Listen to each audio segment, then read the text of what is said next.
हाँ जी, अपने भक्ति काल की बात कर रहे हैं तो भक्ति काल में गुरु के महत्व की बात करते हैं। गुरु का महत्व,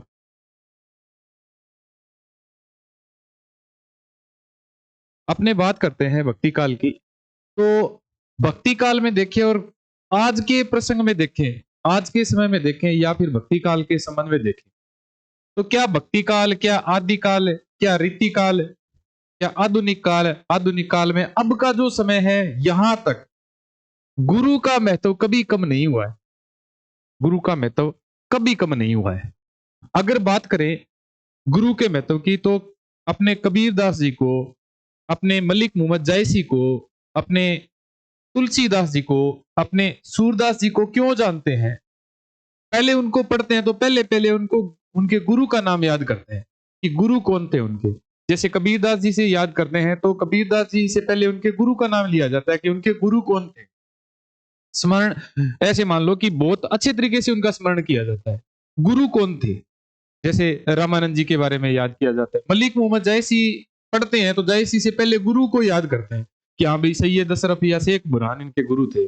अपने तुलसीदास जी पढ़ते हैं तो तुलसीदास से पहले याद करते हैं कि शेष सनातन जी या फिर नर हरिदास जी उनके गुरु थे। अपने सूरदास जी की बात करते हैं तो सूरदास जी से पहले उनके गुरु याद किया जाता है कि उनके गुरु कौन थे, तो वल्लभाचार्य जी उनके गुरु थे।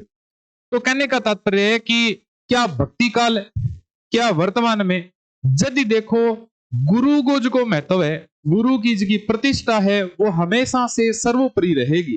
गुरु को जो पद है नहीं, वो पद वो हमेशा सर्वोपरि रहेगो। आज के टाइम में देखा तो यहाँ क्या कभी मास्टर एक ही है, एक तो मास्टर जी है, एक है, लेकिन मास्टर जी है जी लगावे देख लियो थे।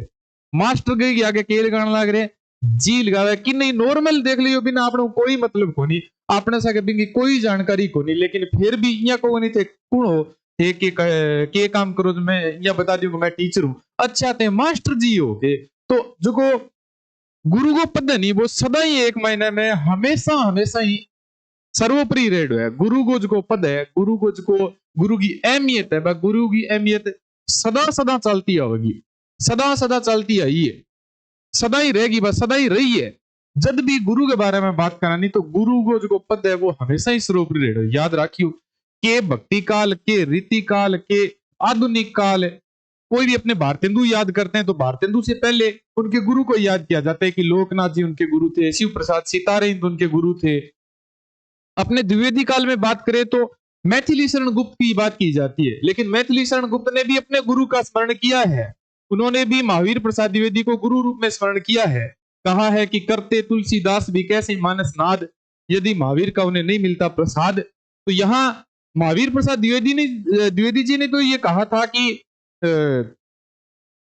उपेक्षित नारी पात्रों को साहित्य में स्थान दिया जाए, और उनके ही अनुकरण पर जो मैथिली शरण गुप्त थे उन्होंने साकेत लिखा जो उर्मिला विषयक है।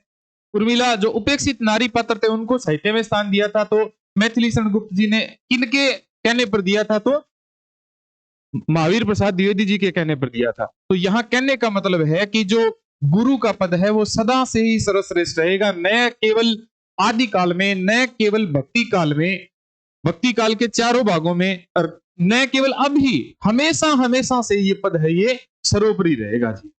वास्तव में जबरदस्त बात है कि गुरु को थे गुरु बन खातर आयडा हो, तो गुरु को जो पद है वो पद हमेशा सर्वोपरि रहेगो। ते आज सोच के ही चालियो थे गुरु बनोगा नहीं, ते मास्टर बनोगा, जब देखिए थाने कितनी इज्जत मिलेगी रियल में। हाँ थारा लक्षण अगर खराब है जब तो देखो मैं के कौन सी बाकी गुरु को पद सदा सर्वश्रेष्ठ रहेगो।